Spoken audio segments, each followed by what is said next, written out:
Hi everyone, this is your week 4 mini lecture, Application of Research, Part 1. It is meant for spring of 2018, PH 507. If you happen to be listening to this sometime else in the future, some of the updates and details may not be relevant to you or your class in particular, but the content of this is of course still relevant based on the chapters. Anyways, I hope you had a good weekend or you're having a great week, depending on when you're listening to this mini lecture. It's going to be pretty informal, so excuse the ums or little pauses and things like that. I'm not trying to make it perfect, but I did want to get this content out to you online so that we can make sure week 4 is covered and then also do a little bit more in class. Before I begin, I wanted to say thanks again for, of course, I had a fabulous time first starting off in Sacramento with some of your classmates. It was great being able to be on the assembly floor, listen to a Senate Health meeting and their discussions, and of course just in general for this health policy conference, being able to be at the state capitol and see how a lot of policy, especially in public health, works and how things go through. The Senate Health Committee was really interesting. We talked about addiction treatment payments. They actually called it patient bartering, which is really interesting, very controversial, where they're trying to pass legislation to avoid keeping people sick for the sake of making a dollar. So it was a really interesting discussion. Talked a little bit about mental health, early detection and prevention, more so related to how funds are allocated. And then we also talked about end-of-life options, more so related to data collection and motives behind some of the data that was being asked to be collected. So it was really interesting to kind of hear, what's going on in our state, and also to have students there as well. Everyone was perfect and professional, and I really appreciate everyone who went on the trip and represented CSUSM. So that was Sacramento, and then as you know, I went straight from there to New Orleans, and it was amazing for the food. I had raw oysters, char-grilled oysters, and other fabulous food that you can see here. It was a really amazing trip. Of course, yes, I did go for the SBM conference and attended a few sessions, but I just can't get over how great the food was. As you know, I'm a musician, and so it was also amazing just to be in a city where you constantly see people with their instruments walking around, getting to see bands inside, clubs or bars, but also outside, and people dancing in the street, and it was just amazing. Of course, I did a little swamp tour as well. Got to see, an alligator, a really friendly pig, and even raccoon. So overall, Sacramento, New Orleans, it was a great trip, and thank you again for your patience with class stuff. But hopefully this mini lecture will help out, and I have some exciting announcements coming up ahead in the next slide.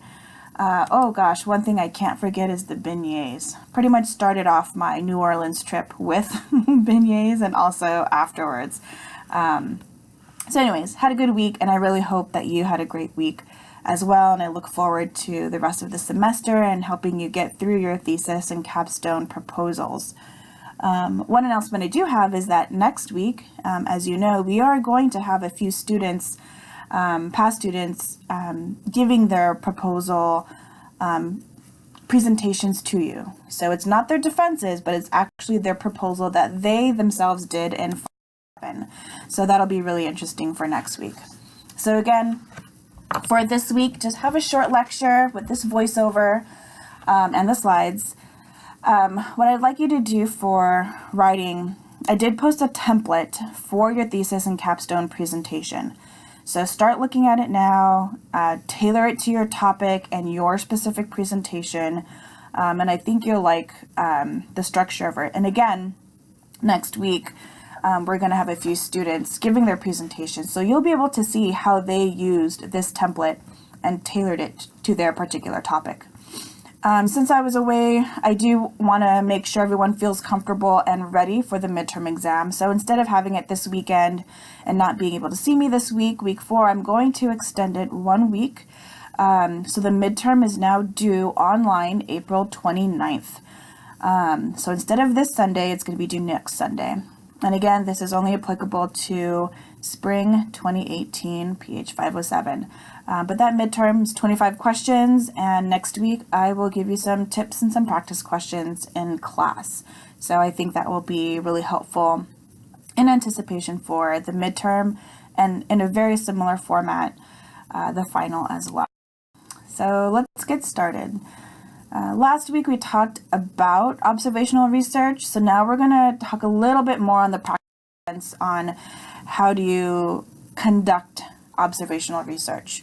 And a lot of times, whether it's cross-sectional, qualitative, quantitative, longitudinal, all of these designs, it's really meant to inform and be a forerunner to what you hope to get to as a randomized controlled trial. And of course, observational research is a study. It's often, generally, maybe lower cost. The time commitment may not be as long as a randomized controlled trial, but it does depend. If you have a longitudinal study, an epidemiological study, that could be a long time. But it truly is the bread and butter of evidence in health promotion. And many of the theories that you've learned about in your other classes really are developed through observational research and really understanding how these theories work. There are a few rules that you can think about, or this acronym GLAD, when you're conducting observational research or just research in general. You want to make sure that you gain access to the sample, so those who are intended to be a part of your study, and again, when we're thinking about ethics, those who you think will benefit from your study, the larger population should be those who are in your sample. Learn how to recruit effectively and systematically. Pay attention to assessment-related issues. We've talked about before, assessment is not just at the end, it's while you're planning, before, during, after, so you're constantly keeping up with assessment and evaluation. And then, of course, developing protocols to make sure your participants are staying and you're reducing attrition so that participants are not leaving. When it comes to gaining access to a sample, the first rule is to define your study population. So that really depends on and makes a difference on how you're going to gain access to your targeted population, but you really want to make sure and understand who is it that you are interested in benefiting and who is your study population. It's also important to keep in mind gatekeepers. I think I mentioned in class a study where we're working in schools and we had talked to the principals, the teachers, the aides, the cooks, because we're doing, the kitchen, we're doing something related to nutrition. So we thought we had it all covered. And in reality, it was the yard duty, one person that we didn't talk to that ended up, being a huge barrier to implementing the study during lunchtime, while yard duty and was there monitoring the kids. So always, really think about who are your gatekeepers, and who you should be talking to as you're starting your study, because you don't want to jeopardize your research or the rigor of your findings. So sometimes there's some negotiating and convincing that needs to happen, but all a part of getting your community on board to conduct research. When you recruit, you want to be effective and you want to have protocols. So you want to do it systematically. One of the main concerns is low participation. It could lead to participation bias or selection bias. So again, are you including a wide range of participants? with different motivations, different characteristics, or is it being set up so only those who are motivated or have a particular characteristic are participating? So you want to be sure that you're reducing that type of bias. Sometimes people say there's not really a defined, low participation rate, but oftentimes you do want to see 70% or greater. You want to make sure that you're recruiting effectively. And again, it should be very systematic, everything outlined, who you're recruiting, how you're maintaining them. So a lot of times you want to come with standard operating procedures or SOPs. Now, when you're thinking about recruitment, consider what are the financial incentives. What is the effect of timing and setting? For me personally, when I get close to November and December, I'm like, that is not a good time to start a study, to be recruiting. Well, maybe recruiting, but definitely not starting a study. And there's also seasonal or maybe particular events that you have to think about. So timing is really important. And you want to make sure you have the correct, especially paying particular attention to your population. What is the correct recruitment approach that can lead to more success? That also includes the type of incentives you offer, again, timing, and your approach can be active or passive. You might be out actively talking to participants and recruiting them, making announcements, being out in the field, or it might be online or more passive or through word of mouth. So I would suggest a mix of both, and it depends. You might start off passive and see how many participants you get and move to active, or you might just go ahead and tackle both approaches, active and passive, for recruitment. And again, you want to be systematic, especially in clinical trials, which includes, behavioral outcomes, and especially when they're larger studies. It's very important to be rigorous and have a strict protocol. You want to treat volunteers the same way. You want to be consistent. And you want to train your staff so that you do provide a recruitment script. Supervisors or managers are constantly checking in. So again, a lot of times when you are, planning and implementing a study, a lot of it is management to make sure the quality is high and therefore you're implementing as you intended. And you could say more about your results when you do things the right way. So you're constantly monitoring, constantly managing, and being very systematic. Now, sometimes this is not as possible. Let's say you're working in a community setting and it's more about dissemination, more about understanding how a project would work in a real setting, in real life. It might not, or many times, be as strict. But when we're talking about studies that are intended to understand if an intervention works in the most ideal setting possible, then yes, you want to be very strict. You want to be very systematic to make sure that it really was your study that made a difference and not any other factors that may have been in. This is an example of a recruitment script, and I'll let you pause to read that, or you can look at that for an example.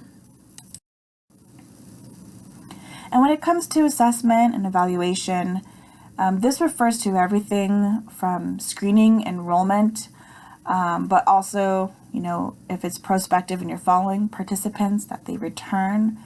It's really important to document, especially in larger studies, who was screened for eligibility, how many of those were actually eligible, and how many were enrolled, and how many participated.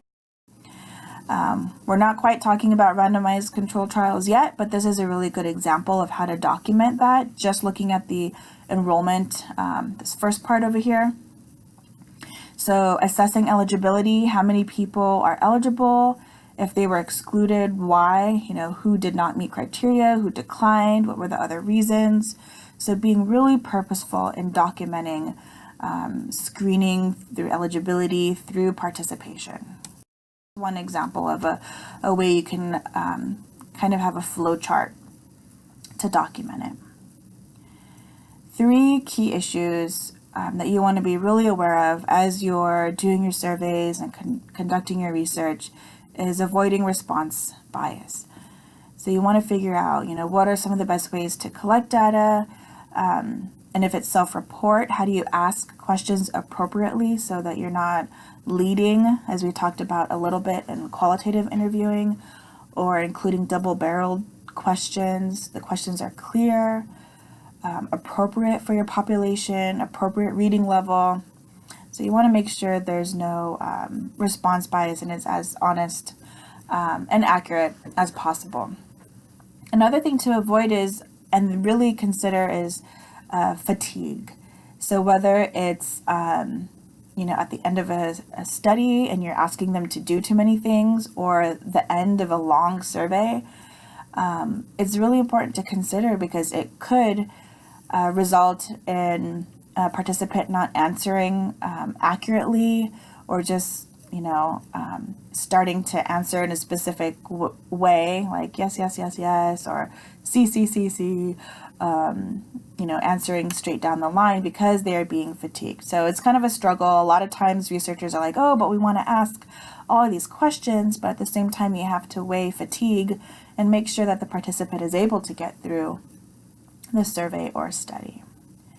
You also want to make sure that you're able to facilitate accurate recall.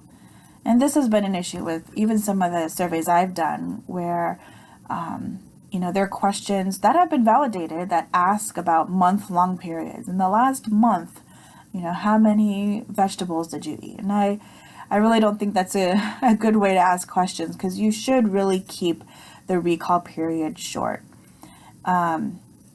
Use verbal probes, if you have face-to-face interviews, but really do your best to figure out how can you make sure that it's a short period of time if you're asking someone to recall. And again, that has a lot to do with accuracy and remembering. So you're looking at these issues to make sure that the responses you are getting are as accurate as possible. The main idea, especially around recruitment and retention for developing protocols, is that you want to keep your participants involved as much as possible, and you want to keep them in your study. So retention is the proportion of people who completed all of the assessments, baseline, 6 months, 12 months, whatever your assessments are, they have completed all of them. And that's the proportion of those who did complete everything. Attrition is the number of people, I would say proportion, who failed to complete all of the assessments. And again, you want a retention rate of more than 70%, and even better, of course, if it's 80, 90. And of course, even best if it was 100. If you're working with prospective data, that means having at least 2 time points covered in the study. And really, this is a job in and of itself.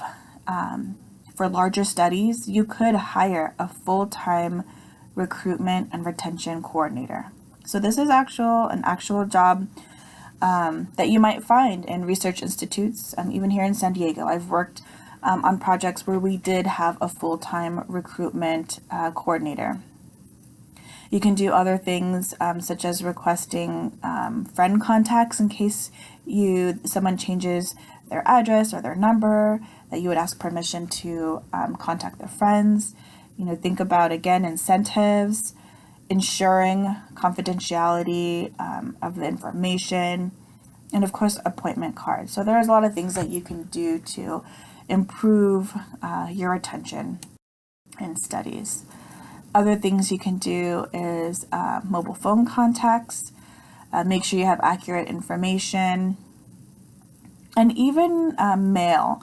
So especially if you have a long study and you have the budget, mailing birthday cards, holiday cards, these are effective ways to keep participants thinking about the study. And also, sending them nice reminders and keeping them involved so that you can continue to keep in touch and have the study fresh in the minds of participants.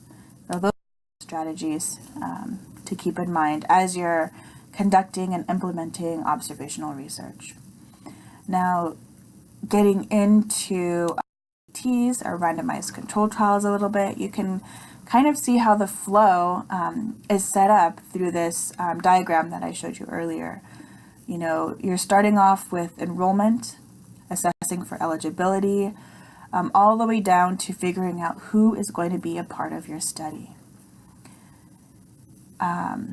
You're going to do a baseline assessment, and then you randomize. And this is the allocation part. So you're allocating either to an intervention or to a control condition. You'll have a follow-up period, maybe after an intervention, or maybe once directly after, and then again 6 months to a year. It really depends on what it is that you're trying to understand or study. Also, the nature of the outcome depends on the follow-up period. And then, of course, analysis. So here's another table looking at basic steps for an RCT. In the very beginning, you want to make sure that you have enough power to detect the effect size that you need related to your health promotion program or your intervention. So if you don't have enough people, you don't have enough power. And even if there was a difference, you wouldn't have the ability to detect that difference. So that's why it's really important to do a power analysis to determine the size of the sample that you need. It helps with validity. It helps, again, with detecting effect sizes. If it's a clinical trial, and again, sometimes when you hear clinical trial, you think medicine, you think more clinical outcomes, but it does include behavioral outcomes. So any intervention where you're manipulating and providing some type of treatment to people is a clinical trial. So if it's providing exercise classes, providing any type of workshop, any type of intervention, as per NIH right now, you do need to register it with clinicaltrials.gov. So if you have a program where people are receiving a treatment or an intervention and another group is not, again, that's a clinical trial. So from there, you enroll. And as I mentioned before, you're going to do your baseline assessment. And then you're going to randomize participants to a study group. So again, that's a really important order to keep in mind. You do your baseline assessment first before randomizing, or before anybody knows whether they are that particular participant is in the intervention or the control group. So baseline assessment, then allocate and randomize. You're going to implement your health promotion program, your intervention, and you're going to, make sure you are delivering the intervention and completing the assessments as intended. So keeping up with your research protocols, manuals, and just general management. Next step is to follow up. So more assessments and understanding, and again, evaluating outcomes, and then analyzing. So comparing your intervention group to your control group, to those who received an intervention compared to those who did not. And then, of course, report your findings. Baseline assessment, that first time that you do measurement and evaluate, is really critical. You want to make sure that you are getting all the information that you need, including mediating variables, to be able to determine if there were other associations related to your outcome. And that way you could truly understand, was it your intervention? Was there something else that was mediating or moderating the effects of your outcome? And here in this chapter, for some reason, they say logic model, but it's really a conceptual model. When I think about logic models, I think about input, output, activities. A conceptual model, you want to make sure you have that developed. You could do a logic model as well, but your conceptual model is really there to help you identify your primary outcome. What is the mechanism that your intervention is going to do to change the behavior or health outcome that you identify. So again, it says logic model, but to me this is more of a conceptual model. So starting with the goal at the far right of reducing risk of heart disease. Well, to get to that, they want to reduce LDL levels. They want to change, and again, backtracking from there, dietary behavior. And to change dietary behavior, they want to change attitudes, beliefs. So you can kind of see some of the concepts from theory as well. And all of that is influenced by participating in an intervention, or in this case, participation in the Heart Healthy Diet program. So this is an example of a conceptual model that you can use to truly understand the process and mechanisms of your intervention and how it's going to work to either create behavior changes or other health outcome changes that you anticipate. When you're implementing different study conditions, there are a few concepts you want to be aware of. One is blinding. So this helps to reduce demand characteristics and experimenter bias. You can blind the participant from knowing whether they are in an intervention or not, or kind of in medicine, whether they have the drug or the placebo. You can have a double blind. So the person who is delivering an intervention or giving a drug, they also don't know if the participant is in the intervention or control group. So that's double blind. Triple blind is where, so 3 people don't know. The participant doesn't know if they are intervention or control. The person delivering the intervention or control condition, they don't know which group they are working with. And thirdly, the person who is doing the statistics or the analysis does not know who they're analyzing.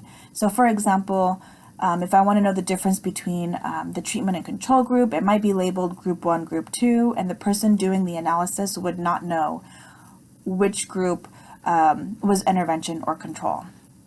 So again, that's the difference between blinding of just the participant, so single. Double blinding is the participant and the person delivering the intervention or workshops or program. And then triple blind is the person doing the assessment or evaluation or statistics. They also don't know. So that's triple blind.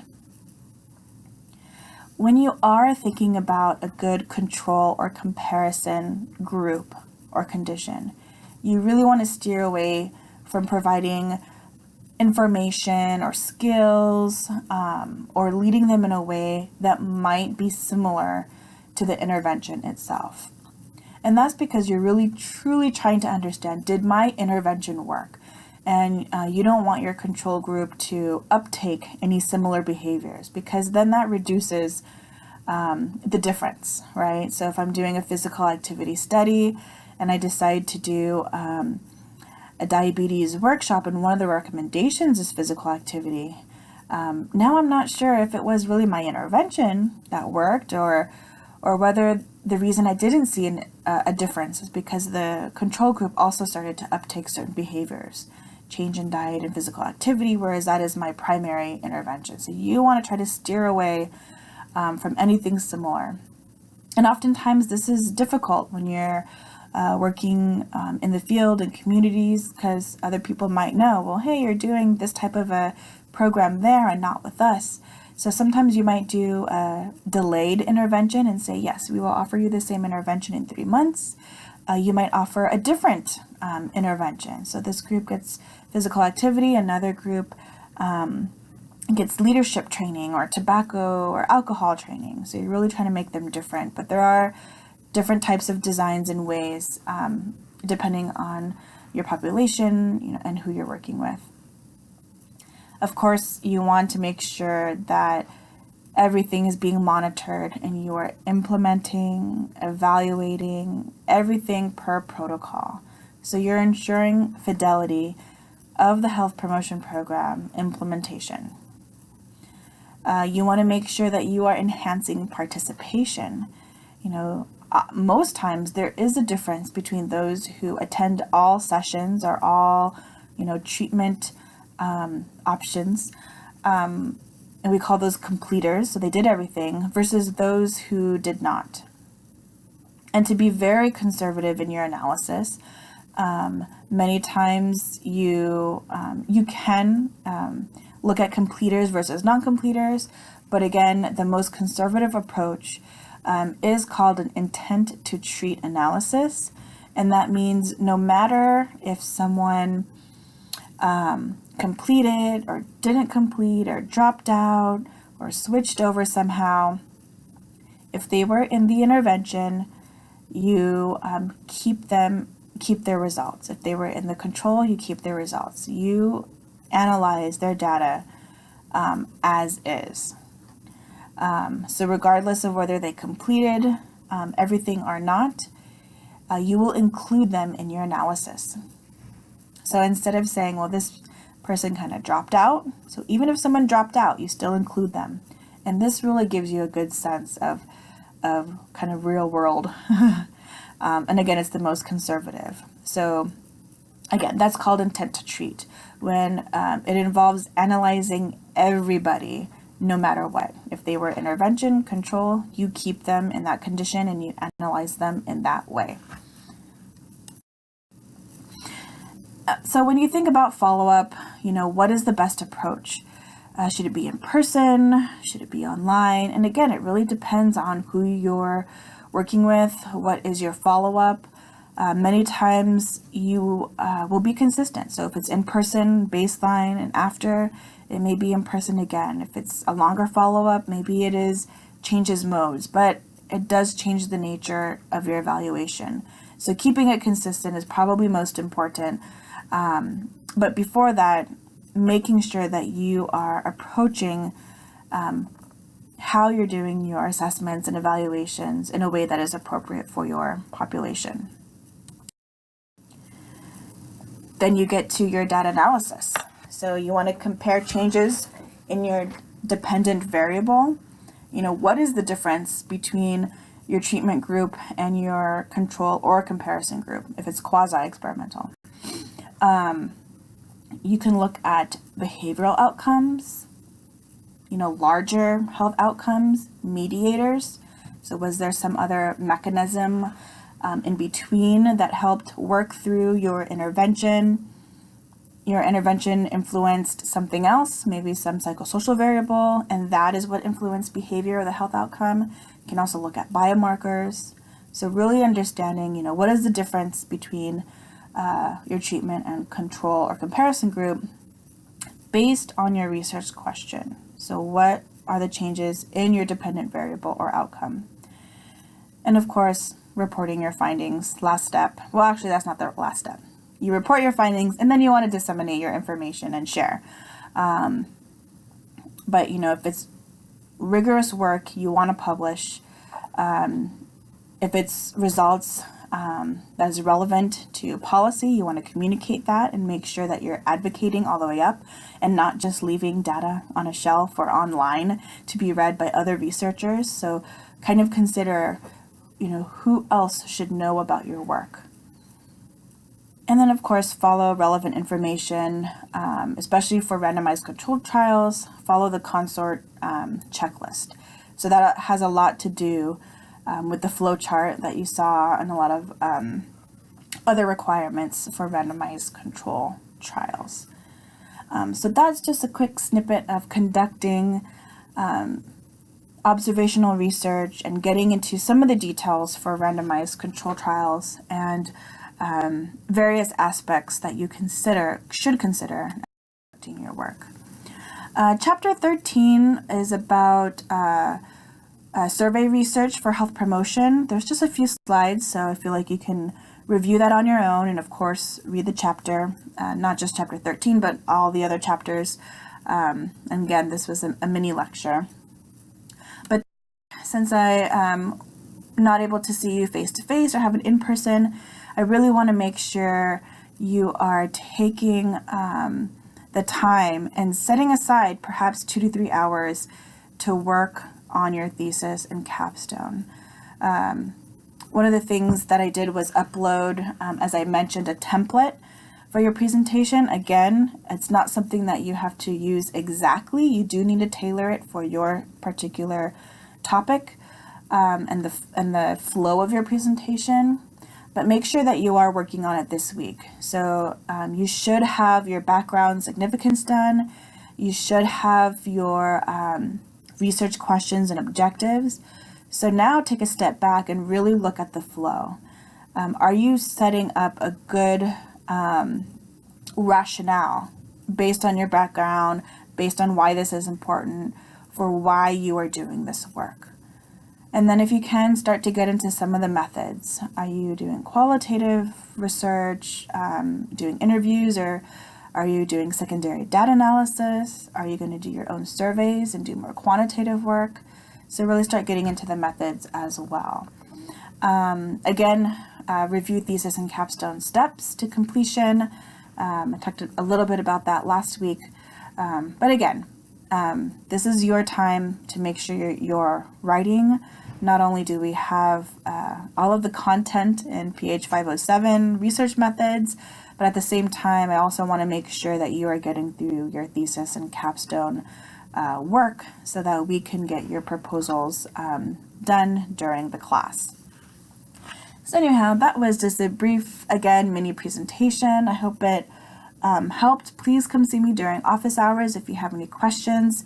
Next week, we will have example proposal presentations. So I think if you're able to look at the template beforehand, it'll really help you see how they took the template and developed it into their own presentation and proposal, defense. Also, as a reminder, make sure to invite your committee. So I'll be sending out a link to who's going either the 30th or the week after. So make sure to invite your committee if possible. And also, if you're not able to do your official proposal, use that presentation time to at least do a practice run.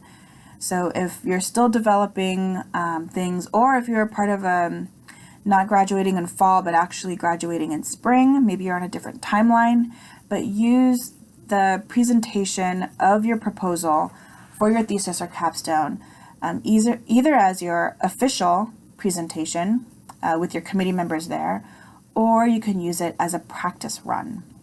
But either way, I want to make sure that you're getting through your thesis and capstone proposals so that we can get you going on the actual work itself. So anyway, I hope you enjoyed this mini lecture, and I look forward to seeing you all next week. Have a great week or weekend, and I'll see you soon.